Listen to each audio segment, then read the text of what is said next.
Our historical documentary covers the years 1910 to 1919, the second decade of the 20th century. Our goal here is to inform you on what happened in this decade, covering everything as small as atoms to the scale of the First World War in a timeline-esque style, starting in the year 1910. Rolling into January 1910, we already have our first huge scientific discovery, Bakelite, a revolutionary invention for packaging and production. Not only was it non-conductive and heat-resistant, which vastly improved product reliability, but its vast color palette also made it a viable material for art-based endeavors. This plastic made for a perfect furniture for things like radios and old dial telephones, and a century later is still used as a better heat-conducting alternative for things like wire insulation and auto body. For the remainder of the year, historically, it was pretty quiet. Immigration hit an all-time high at 8.8 million immigrants over the last decade, this king died, and the Boy Scouts of America were founded, a fantastic precursor to some of our favorite snacks today.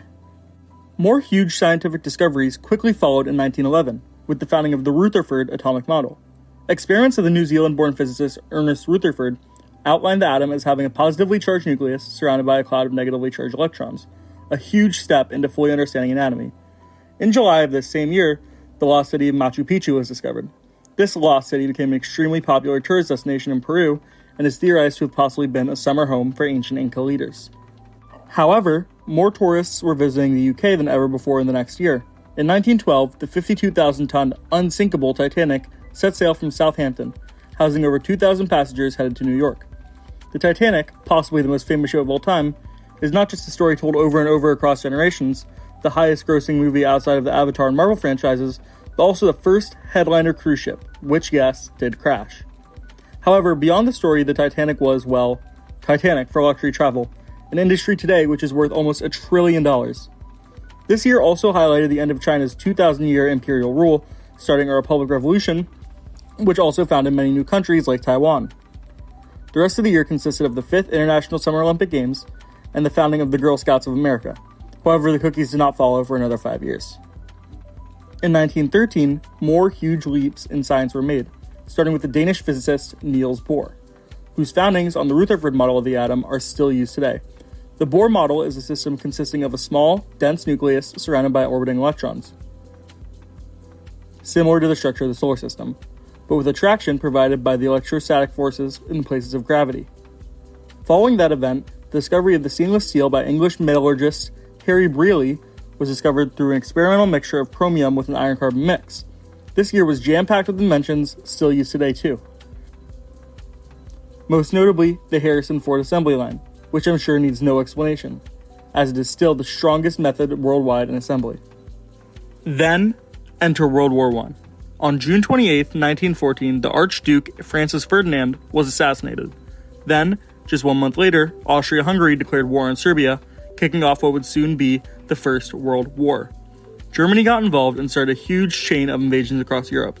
In order to stop Germany, countries had to ally together to create a stronger military force. These allies were eventually to include Great Britain, Russia, Italy, Australia, New Zealand, South Africa, Rhodesia, Romania, Greece, France, Belgium, the US, Canada, Serbia, India, Portugal, Montenegro, and Poland. And on September 9th, 1914, the Allied forces halt the German advance into France, and needless to say, Germany got mad. Germany's first move was to start a naval blockade of Great Britain, in order to try and cut off any resources or supplies the other allies may try to send. Unfortunately for Germany, this plan backfired, big time. As at the time, Germany's only real alliances were the Central Powers in Austria-Hungary and Turkey. A counter-blockade by the Allies proved much more effective in cutting off German resources. Fast forward a few months and many battles have been taking place. Out of the bunch, 1915's key moment was the Gallipoli campaign. During the Gallipoli campaign, France and Britain launched an attack on Germany, allied the Ottoman Empire, and Turkey. Winston Churchill, the Prime Minister of the UK, wanted to attack Germany and Austria from the east in order to sever the blockage to Russia caused by the Ottoman Empire. This battle caused over 180,000 casualties for the Allies and resulted in a failure, retreating in January 1916, leaving Russia bent for most of the war. In February of 1916, Germany initiates the largest battle yet in the war, in an attempt to overthrow the key link in the Allies, France. The French are unable to contain Germany until eventually reaching a meeting between leaders which ended up unsuccessful.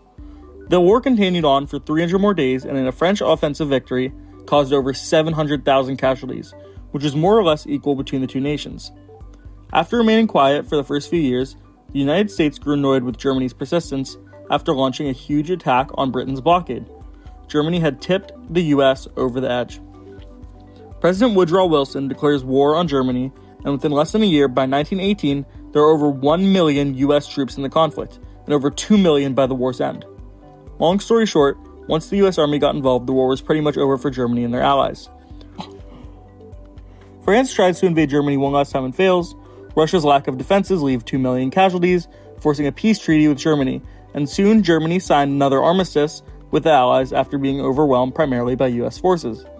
This armistice led to the Treaty of Versailles, possibly the most controversial treaty of all time. The signing of this document was essentially the official end of the First World War. This treaty held the rules that Germany had to follow after the war.